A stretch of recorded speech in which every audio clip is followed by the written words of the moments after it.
Hey, architecture firm owners and emerging leaders. Get ready for unparalleled insight into the development of a world-class architecture firm and a worldwide organization driving the digital transformation of the design and construction industry. With Build Smart, the podcast that's changing how our profession operates. We share the incredible stories behind innovation in the building industry with my friend and co-host, Patrick McLeamy, FAIA, former CEO of the international architecture firm, HOK. You know, Yamasaki's office or firm lasted during his lifetime. And when he passed away, I think that was the end of the Yamasaki office. Helmut did not want that. He wanted a firm that would live out and grow beyond the founders. In Season 1, discover the untold stories behind HOK's meteoric rise, from 150 employees in St. Louis to a powerhouse with over 1,900 staff members and 27 offices worldwide. You know, they weren't as polite as the Kojima people. That was just boom. And anytime you have a creditor, whether it's Kojima or the bank, that wants their money, unless you can raise money someplace else, you are out of business. Bankrupt. And hold on tight for Season 2, where Patrick takes us on a new adventure as chairman of Building Smart International, shaping the future of digital transformation in the design, construction, and operation of built assets. Ian Howell, Ken Harold, and I, Ken was my technical representative from HOK. The three of us took a tour of Europe of 5 cities in 5 days.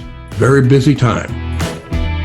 Simply follow the link in the show notes to subscribe to Build Smart now and uncover lessons that will transform you and your architecture firm.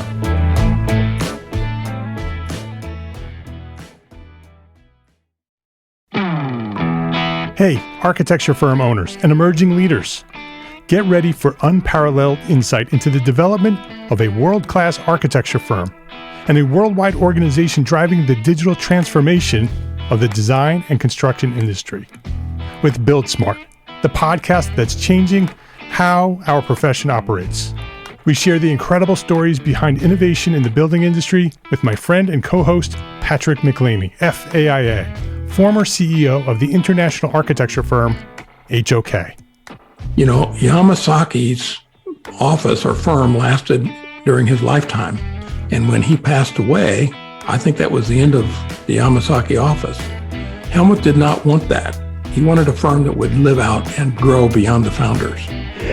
In Season 1, discover the untold stories behind HOK's meteoric rise, from 150 employees in St. Louis to a powerhouse with over 1,900 staff members and 27 offices worldwide.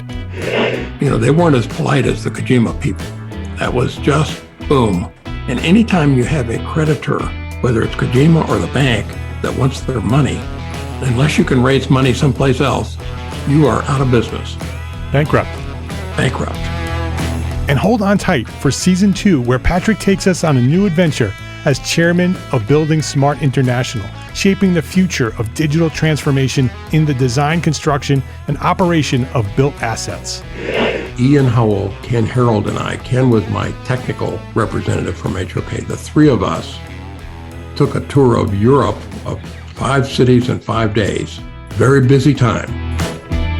Simply follow the link in the show notes to subscribe to Build Smart now and uncover lessons that will transform you and your architecture firm.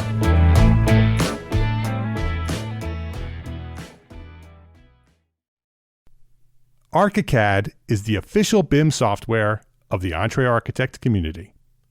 ArchiCAD BIM software enables design, collaboration, visualization, and project delivery no matter the project size or complexity. With flexible licensing options and a dedicated support team to guide us along the way, ArchiCAD is an ideal choice for firms and projects of any size.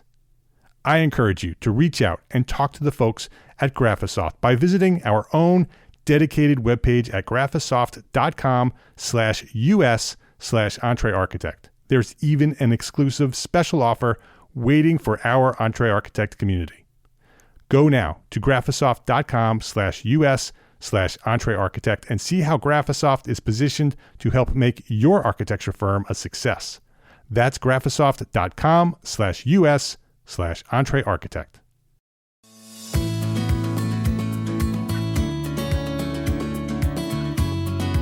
My name is Mark R. LePage, and you are listening to EntreArchitect Podcast, where each week I speak with inspiring, passionate people who share their knowledge and expertise, all to help you build a better business as a small firm entrepreneur architect.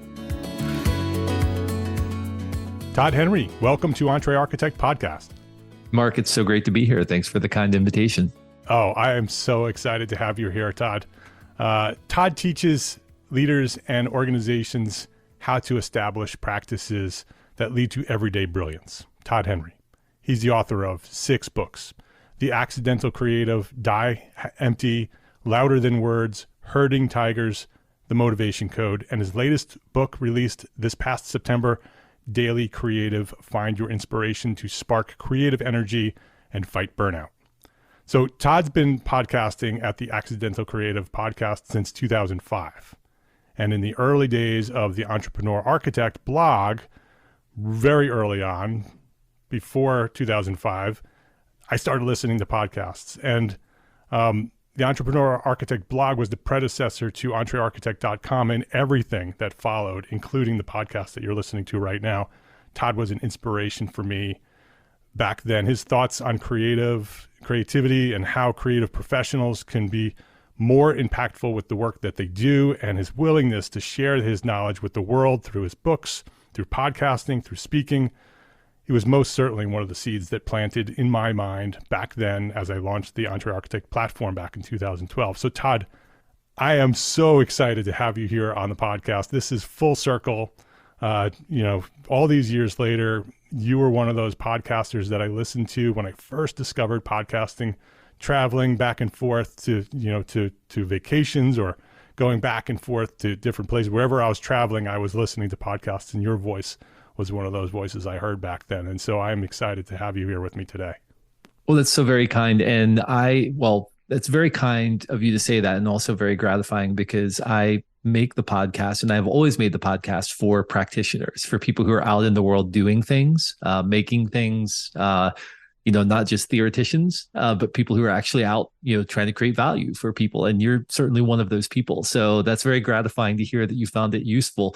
By the way, when you started listening, there were probably like 5 podcasts in the world. I just happened to be one of them. So it was very, very early in podcasting. It was very sparse. It's funny because we talk about it now. It's like back then it was, literally we had to explain to people, A, what is a podcast? Right. B, how do you drag files off your computer, put them on your iPad over a FireWire cable? We literally had to do step-by-step instructions for how to listen to a podcast. And it's so easy, right? And just the plethora of riches that we have now is just unbelievable. As you well know, with EntreArchitect, right? And all the work that you're doing, it's so much different now than it used to be. Yeah, it's a different world for sure. I heard on your last episode that I was just listening to yesterday that you brought up Seth Godin with your guest, and how Seth Godin sort of is the center, right? Is the hub of all these creative people. And certainly I'm pretty sure Seth Godin was the one that introduced me to you. I was reading the Seth Godin blog back then and reading all his books. And somewhere along the line, I'm sure I even mentioned you or said something about your podcast or your books. And that's where I discovered you. And so I just find this funny how Seth Godin sort of is this hub of the creative world, even to this day. Yeah, we were sort of talking about, I think in that interview, we were talking about how if there was a family tree of content creators, right? He's kind of the trunk of the family tree. And we would find out all of our branches go back to that trunk kind of thing.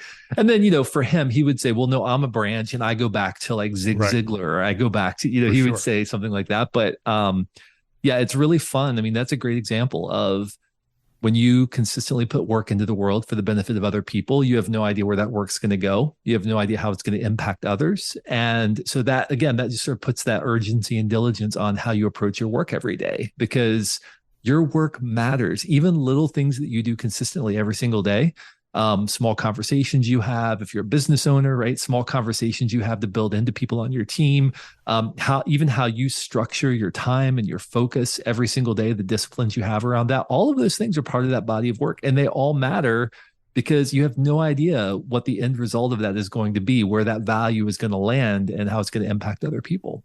Yeah, it is amazing. I want to know more about you, because I know a lot about what you do today. I don't know how you got here. How did this all start? Where was the inspiration to start? What's your origin story? Yeah, so it's a long, and as my friend Mitch Joel calls it, a squiggly path, right? Yeah.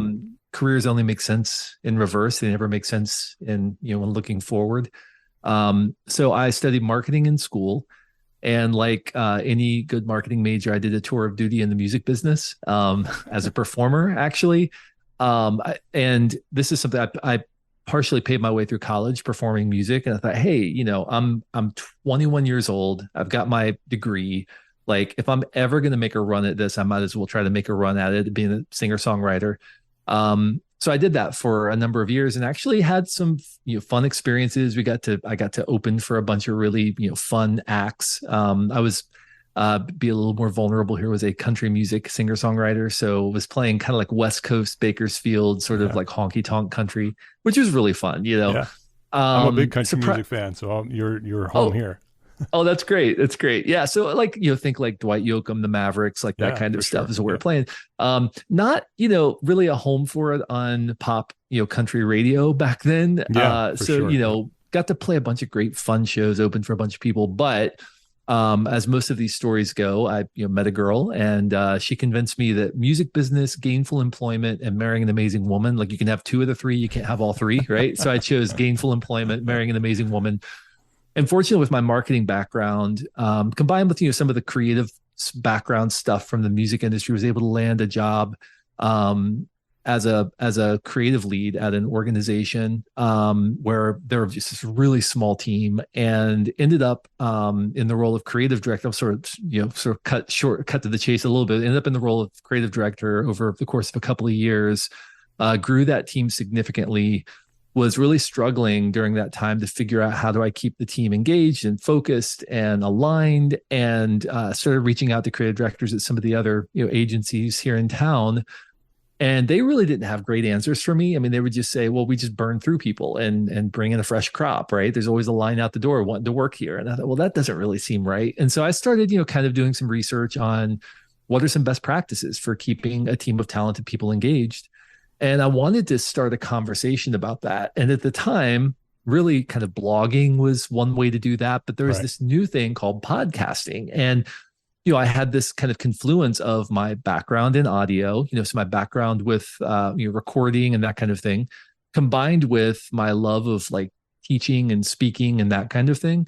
And then this new medium, podcasting. So I thought, well, I'll start a podcast, and I called it The Accidental Creative. The idea was, how do you forge creative accidents? The first several episodes were profoundly terrible, but I put them out and kind of forgot about it. And about maybe a month or two later, I went back looking for podcasts to listen to. And there was a podcast, Mark, called The Accidental Creative. That was one of the top podcasts on iTunes. And my first thought was, oh no, I stole someone else's name. I can't believe I didn't check first. But it was my show that was like one of the top podcasts. And I realized at that moment, I had stepped into something that was really important and really valuable, that there was a real need for what I was talking about, even in the very imperfect way I was doing it. And so over the course of a couple of years, grew that podcast. Got featured in a couple of articles in national publications, started getting invitations to go speak at some really big companies. So I was flying across the country, speaking at a conference or speaking at a company, flying back, on the red eye to do like an early morning meeting. And I thought, boy, this isn't going to last for very long. Then I got offered a book deal by Penguin Random House for the first book, The Accidental Creative. And that was when I realized, okay, I need to go full bore into this. So I did, started my business. So now for the last 14 years, that's what I've been doing. I've been traveling, training, speaking, writing books, helping people be, as I call it, prolific, brilliant, and healthy all at the same time. Been privileged, have the chance to write 6 books during that span, working on number 7 right now. And really primarily my main aim in life is to help people who are creative professionals. Those are both important words. Creative meaning, hey, we come up with ideas. We get to do things in a new and unique way. Professional meaning, and we do that under pressure, over and over daily for stakeholders, for clients, and we don't always get what we want, right? Sometimes we have to be mercenaries. So how do we balance that pressure to be creative under pressure while at the same time delivering work that we're proud of?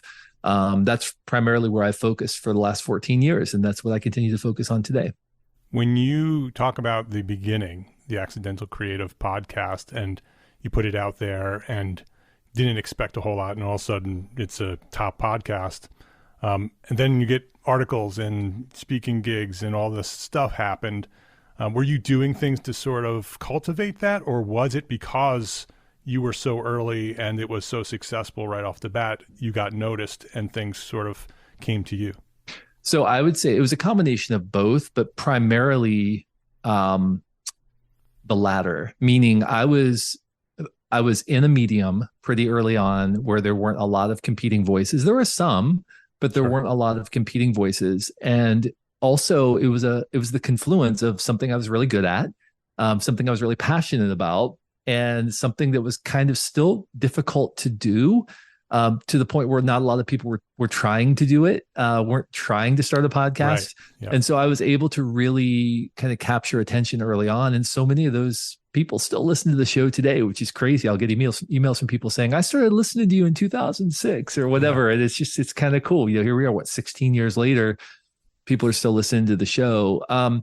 That plus, yes, I was doing some specific like event strategy type of work. I read a book when I was in my early 20s by Ken Cragen, who was a music business manager, and he wrote a book called what was it called? Life is a Contact Sport.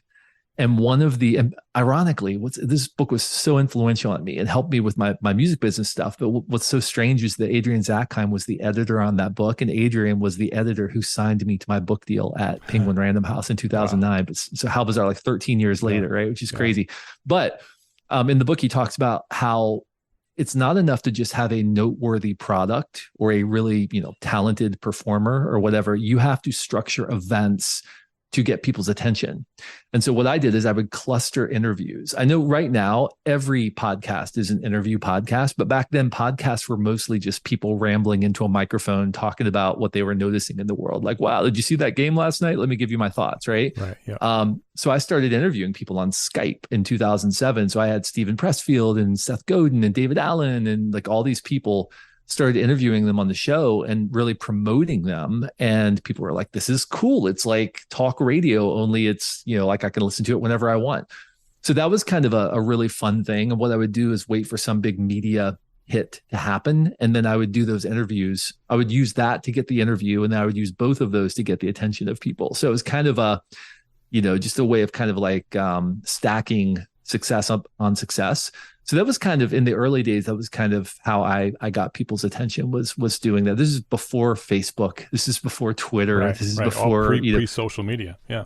Right, exactly. And back then, even email marketing was like, I think Constant Contact was like one of the only options for email marketing back then. I mean, it was really, really early days. YouTube was nascent, so it was hard to reach people, to find people, but it was that sort of content stacking thing or that media stacking thing I was doing that seemed to be a little bit helpful. Well, let's take a quick break to say thank you to our sponsors for their support of this episode. This episode is brought to you by FreshBooks. There's a lot to love about being an entrepreneur architect, right? But trying to figure out our financials on our own is not one of those things. Luckily, we have FreshBooks, the all-in-one accounting solution that's built for business owners like us. FreshBooks takes all the not-so-fun parts of running a business, from building and tracking invoices, to managing online payments, to organizing expenses, and automates them with features like the digital bills and receipt scanner, saving you up to 11 hours a week in the process. It's also super easy to get up and running. And the award-winning FreshBooks support team, they are always available to answer any questions along the way. Compare that to some of the other financial management tools out there. Try FreshBooks for free for 30 days, no credit card required. Go to freshbooks.com/architect to get started today. That's freshbooks.com/architect. So what will you do with 11 more hours each week? This episode is brought to you by arcat.com. We all have that one story, that one project that had such a unique situation that it required a solution that you had rarely considered before. We share these stories in private professional circles with our friends and our colleagues, but there has never been a collection of these stories of conflict and triumph all in one place. Until now. Detailed is a podcast series that features architects, engineers, builders, and manufacturers who share their insights and expertise as they highlight some of the most complex, interesting, and oddball building conditions that they have ever encountered, and the ingenuity it took to solve them. Join host Charisse Lakeside, aka CSI Kraken, a senior specifications writer at RDH Building Science, as she uncovers lessons learned to help you navigate similar challenges that may arise in your next project. Detailed, an original podcast by ArtCat. Listen and subscribe right now at arcat.com/podcast. That's arcat.com/podcast. arcat.com/podcast. Detailed. Every building has a story. Please visit our sponsors today and thank them. Thank them for supporting you, the EntreArchitect community. So what are you doing today? You've written 6 books. You have the 5 that I mentioned earlier. Daily Creative is your newest, which is different than your other books. What's Daily Creative and how is it structured and how can it help creative people like us? Yeah, so all 5 of my other books are what are typically called big idea books, right? So the Accidental Creative is, you have to be creative at a moment's notice. So here are some practices to build into your life to prepare you for those moments. Die Empty was about, okay, you're prepared for those moments, but are you doing the work that really matters? Are you just cranking out work? How can you ensure you get your best work out, right? Louder Than Words was about, okay, you're doing work that matters, but is anybody paying attention, right? How do you develop your voice so that it resonates with other people? Herding Tigers was leading talented people. So what does it take to lead talented creative people? Motivation Code is about what drives us. Daily Creative was very different. So in the pandemic, which by the way, I don't know if you know this, Mark, and those listening, we've just been through a global pandemic. I don't know if that's something heard. People are aware of or not. Yes, I know. I heard something about it vaguely. I've been locked in my house for 2 years, so I haven't heard much news lately. But so what I was thinking it was time to start working on my next book.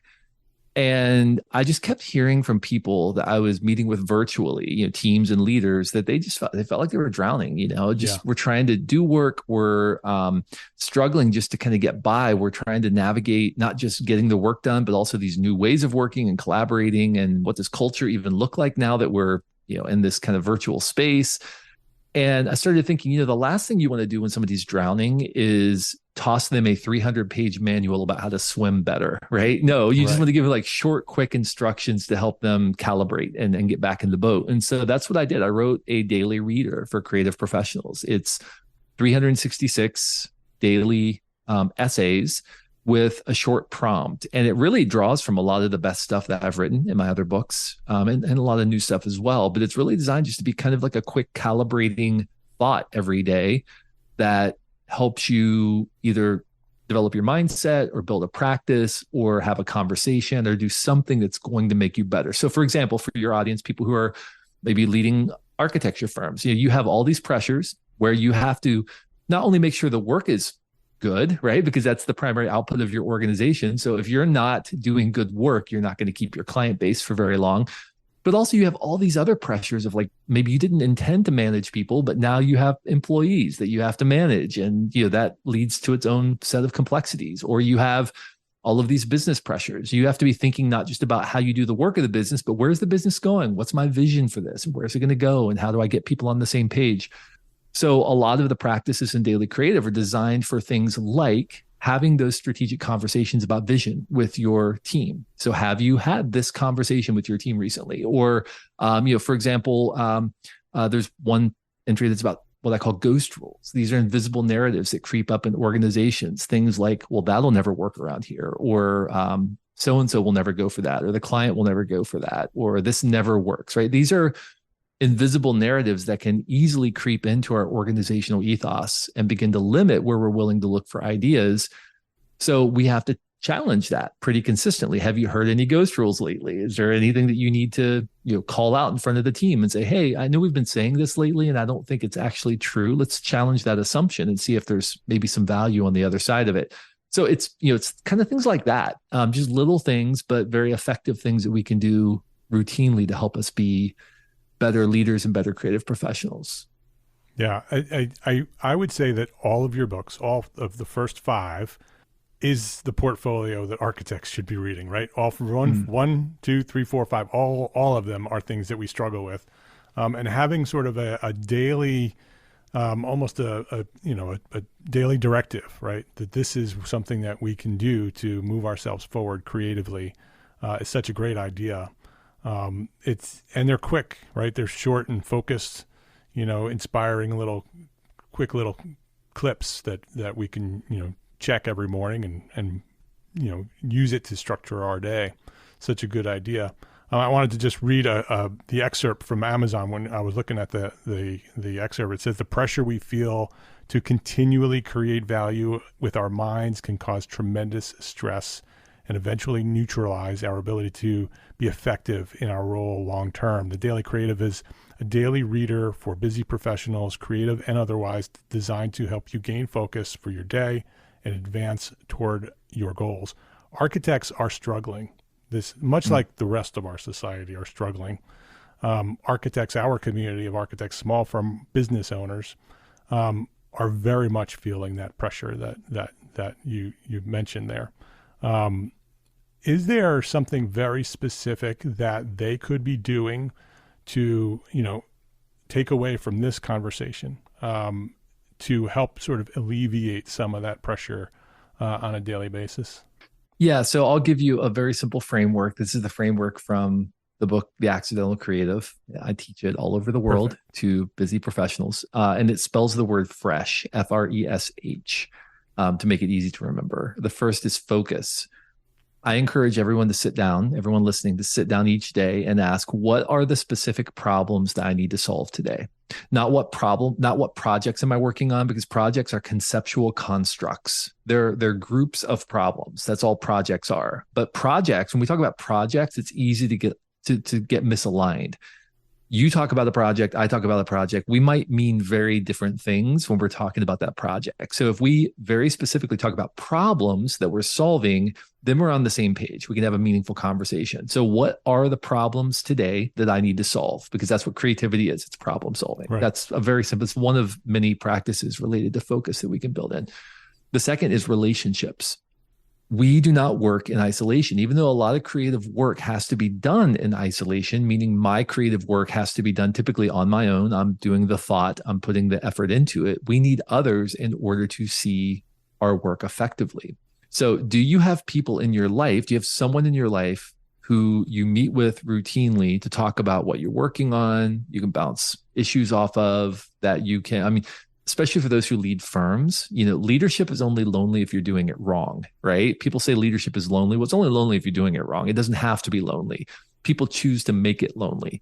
Do you have someone in your life you meet with routinely where you talk very openly, who's going to hold you accountable, first of all, but second of all, where you can talk very openly about what you're struggling with or celebrate with or whatever? We need others in our life. So who is that for you in your life? The third thing is energy. That's the E. So focus, relationships, energy. It's really easy for us to become overburdened, especially as business owners, where we stack system and meeting and obligation after obligation into our lives to the point where we feel suffocated. Our lives are full, and maybe we spend all day very busy, but we don't necessarily feel like we made a lot of progress. As a matter of fact, we might even feel like we lost ground even after having a really busy day, which is kind of crazy, but it happens pretty routinely. So one practice, very simple practice, is sit down routinely. I recommend once a month, and look at all the commitments in your life, all the recurring meetings, all the obligations, the projects, everything that you're doing, and not just your work life, but your personal life as well. And ask yourself, which of these good things needs to go away so that I can have the space for something better to be born? If you're constantly suffocated by the commitments in your life, you're not going to be able to put the emotional labor into coming up with new and more interesting ideas. Why? Because it's taking everything you have just to hold it together. So we have to make sure that we're managing our energy effectively, which is about consistently pruning commitments in our life that may be good, but they're not the best thing. So that's the third thing. The fourth is stimuli. These are all the dots that we connect in order to come up with ideas. But many of us are less than purposeful about the kinds of stimuli that we put in our lives. So do you have routine time in your life where you sit down to study, to read, to think, to commune with great minds, as Stephen Sample from USC calls it? You need to have that in your life. If you want to come up with great ideas, you need high quality stimuli to connect. Steve Jobs once quipped, creativity is just connecting things, right? And that's largely true, but you need high quality dots to connect. The fifth area is hours. So this is especially true, I think, for EntreArchitects, right? Because most people get into the business of architecture because why? Because they love to be an architect. They love drawing. They love the creative part of it. That's why they were drawn to it. Nobody went to school to be an architect thinking, I can't wait to get into QuickBooks, right? Like nobody did that, but yet here we are, on the other side of it. And now we spend most of our time running the business and maybe less of our time doing the thing that drew us to it to begin with. So one of the practices I encourage people to have is something I call back burner creating, which is, do you have any time in your life dedicated to generating ideas, to doing creative work, to developing your skills, just getting reconnected with your creative first love? So for an architect, that could mean, do you have any time in your life where you're just playing around with your architecture skills, where you're just kind of messing around and creating for your sake? Nobody's going to see it. Nobody's paying you to do it. You're just doing it to develop your skills, to reconnect with your first love. I talk all the time with creative directors from agencies who come up from the design side, and I'll ask them, when was the last time you designed something that nobody was looking over your shoulder, nobody was judging, nobody was critiquing, nobody was paying you for? And the answer often is, I can't remember. I literally can't remember the last time I did that. So I encourage you to have some time in your life where you're doing that, reconnecting with your first love. So focus, relationships, energy, stimuli, hours. There are a ton of other practices, but that's just one from each of those areas that you could begin implementing now to help you be more effective. Yeah, fantastic. If you want to learn more about that, the book is The Accidental Creative. Fantastic. Before we wrap up, I want to ask you the one question that I ask everybody, because this is one of those questions that architects use with each one of these episodes to sort of take away what they've learned and go apply them. What you just shared is certainly one of those things. What would you say is the one thing that a small firm architect can do today to build a better business for tomorrow? The main thing is you have to protect the value that you bring to your organization, which is your intuition. Your intuition is the most important asset that you have. It's the most important thing that you bring that nobody else can bring to your organization. So whatever it takes for you to be able to protect that intuition, to position yourself to be able to make good decisions on behalf of your organization, if that means you need to block off some time every week to just go take a walk in the park so that you can allow your thoughts to coalesce, if that means that you need to come in a little later so that you can have some time in the morning to take care of yourself, whatever it takes for you to protect that intuition, recognize that is the most important asset that you have as a leader in your organization, and you need to do whatever it takes to protect it. Fantastic. His name is Todd Henry. The website is accidentalcreative.com. The new book is Daily Creative. We'll have links to all of that on the show notes. Todd, thank you. Thank you for the work that you do and that you've been doing all these years. I appreciate you for being there for me in the very beginning, planting those seeds to allow me to build the platform that I've built. Certainly a big inspiration and motivation back then. But I appreciate you also coming back and coming on the show and sharing your knowledge here at EntreArchitect Podcast. Well, thank you so much, and thanks for all the great work that you do. If you liked this episode of EntreArchitect Podcast, please share a rating, write a review, share a link with a friend. That's how EntreArchitect has grown to serve thousands of architects just like you. Please share a rating, write a review, share a link to this episode with a friend. I'd appreciate it.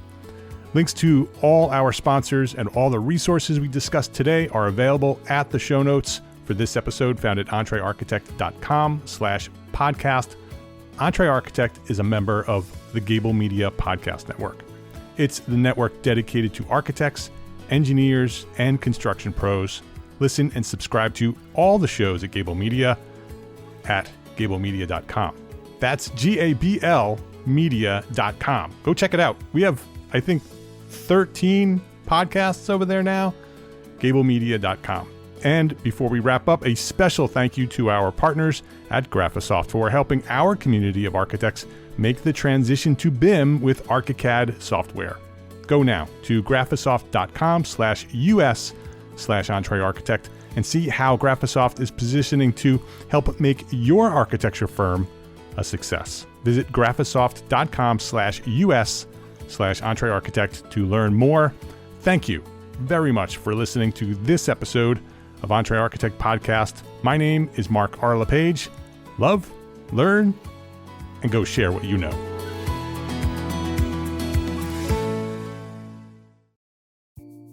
Imagine earning continuing education credits while doing exactly what you're doing right now.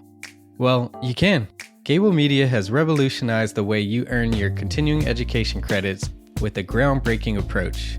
Forget running around town and scouring the internet for credit-worthy courses. Fulfill your CE requirements effortlessly by listening to engaging podcasts just like the one you're listening to now. Our podcasts are designed to educate, entertain, and inspire, all in a user-friendly environment. But wait, there's more. Architects, Gable Media is also approved as an AIA continuing education services provider. Upon completion, we handle everything, from reporting your hours directly to the AIA to storing your certificates in your personal Gable Media profile for your self-reporting needs. So follow the link in the show notes and start earning your credits in the most innovative and entertaining way possible with Gable Media. Attention architects and creative minds.